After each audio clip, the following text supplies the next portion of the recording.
अस्सलाम वालेकुम। आज हम 12.6 करने जा रहे हैं।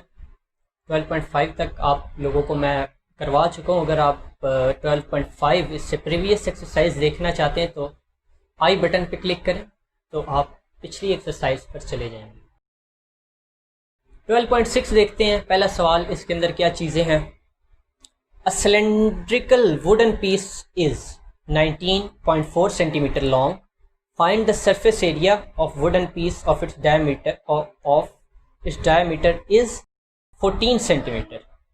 यहाँ पर आपको एक वुडन पीस दिया गया है जिसकी लेंथ या हाइट जिसको आप कह सकते हैं वो 19.4 सेंटीमीटर है। आपने इसका सरफेस एरिया फाइंड करना है। अगर आपको डायमीटर गिवन है 14 सेंटीमीटर, तो आप मुझे बताएं कि सरफेस एरिया का फॉर्मूला क्या था। 2 pi r into h plus r. इस फॉर्मूले के ज़रिए आप निकालेंगे इसका सरफेस एरिया। तो चलिए शुरू करते हैं।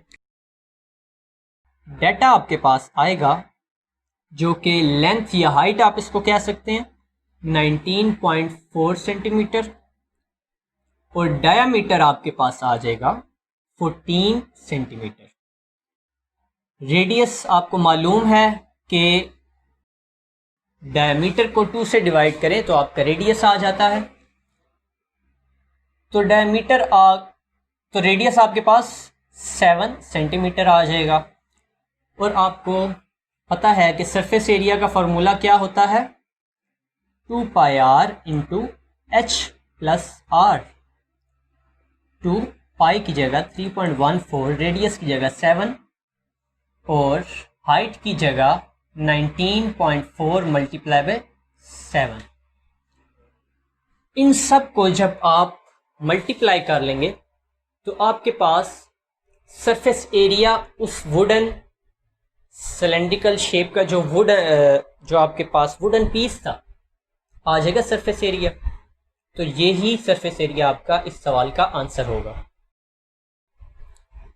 क्वेश्चन नंबर 2 के अंदर आप देखें, आपको एक टिन पैक दिया गया है सॉफ्ट ड्रिंक का जिसकी हाइट 10 सेंटीमीटर है। जहां पर भी लेंथ आए या लॉन्ग लिखा है तो उसका मतलब सिलेंड्रिकल शेप के हिसाब में अगर देखा जाए तो वो हाइट काउंट होती है। फार्मूला में क्योंकि हमें हाइट गिवन है तो 10 सेंटीमीटर लॉन्ग उसकी यानी कि हाइट है। The radius of the tin pack is 3.3 centimetres.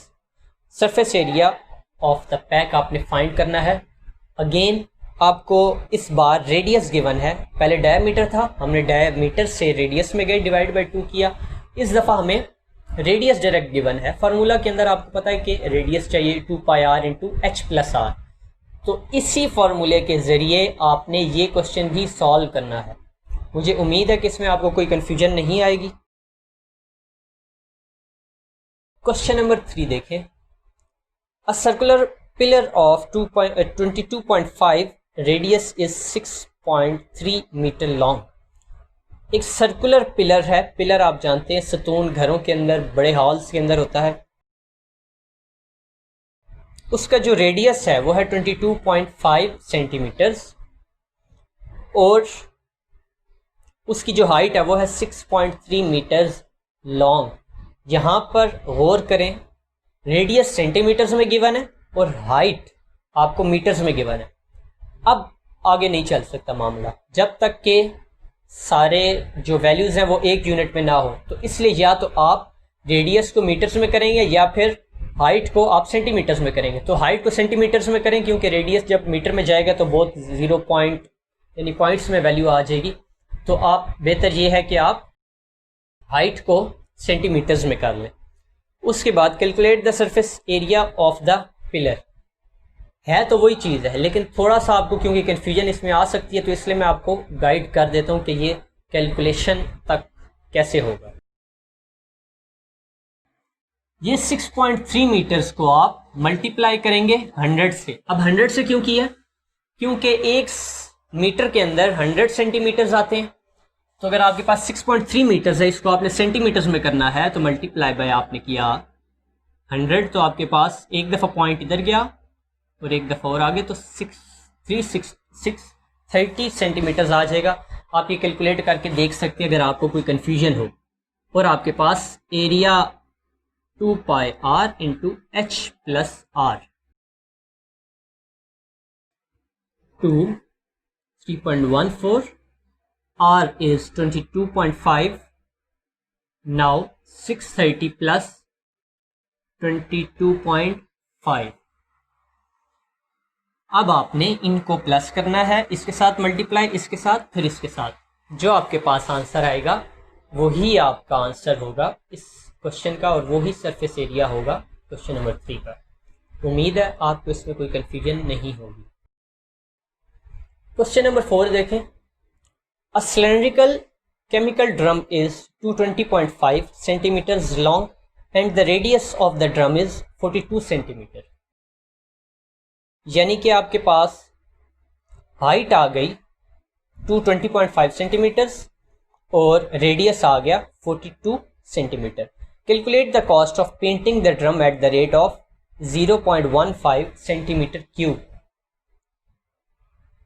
अब यहां पर जब एक ड्रम मैं आपके सामने ड्रॉ करता हूं, लेट सपोज ये है आपके पास ड्रम। हम जब सरफेस एरिया की बात करते हैं तो ये वाला एरिया होता है, इसके ऊपर जो एक सर्कल बना हुआ है हम उसकी बात करते हैं। लेकिन जब हम पेंटिंग की बात करें कि एक ड्रम को पेंट करना है, तो आप खुद अपने जहन से सोचें कि क्या आप सिर्फ उसका ऊपर वाला या नीचे वाला पार्ट पेंट करते हैं या उसका पूरा ड्रम को पेंट करते हैं, उसके पूरे ड्रम को पेंट करते हैं। तो आप यही कहेंगे कि सर ड्रम तो पूरा पेंट होगा क्योंकि ऊपर से तो सिर्फ उसका एक ढक्कन है, कैप है उसकी। तो इसी तरह जब हमने उसको पूरा पेंट करना है तो हमें एरिया भी पूरे ड्रम का पता होना चाहिए।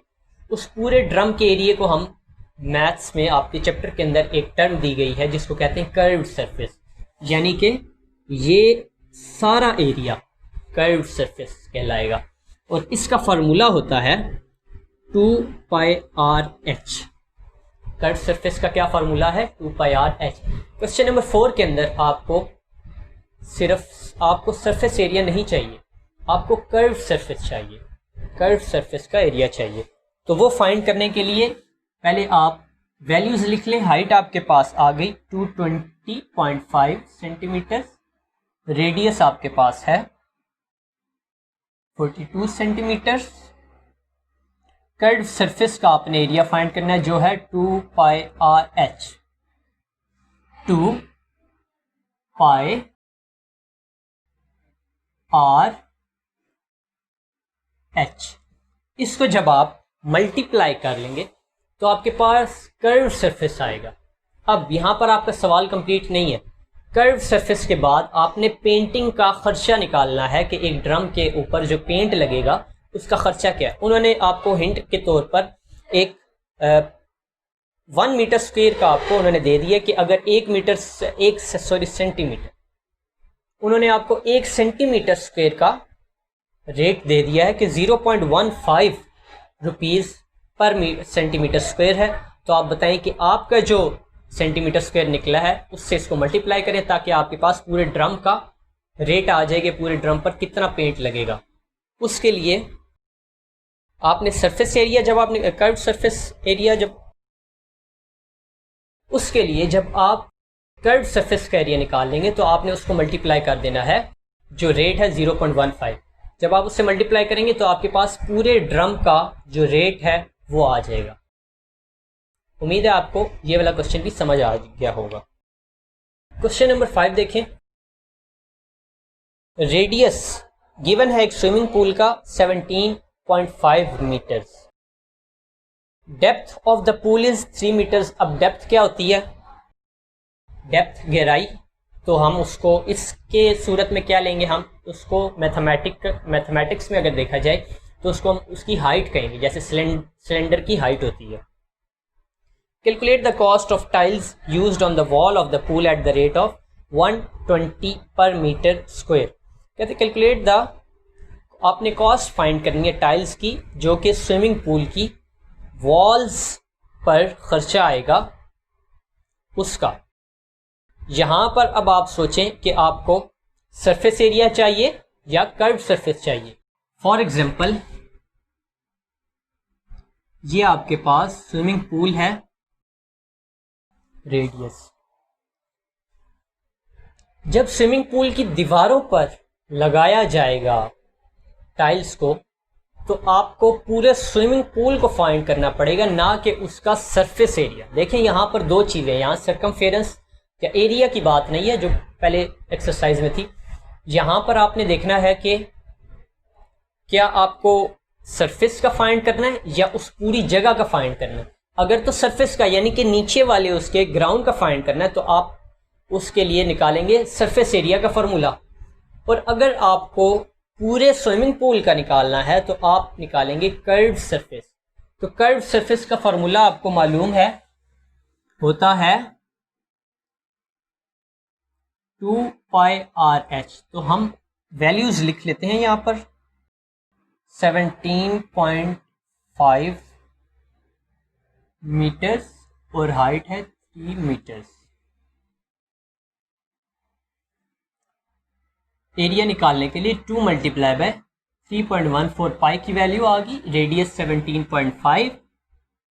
और ये जब आप इन सब को कैलकुलेट कर लेंगे तो आपने जो कॉस्ट दी गई है पर मीटर स्क्वायर की सरफेस एरिया पे जो टाइल्स लगेंगी, कर्व्ड सरफेस पे सॉरी, जो टाइल्स लगेंगी उससे आपने मल्टीप्लाई कर देना है। जो भी इसका आंसर आएगा उसको आपने मल्टीप्लाई कर देना है 120 से।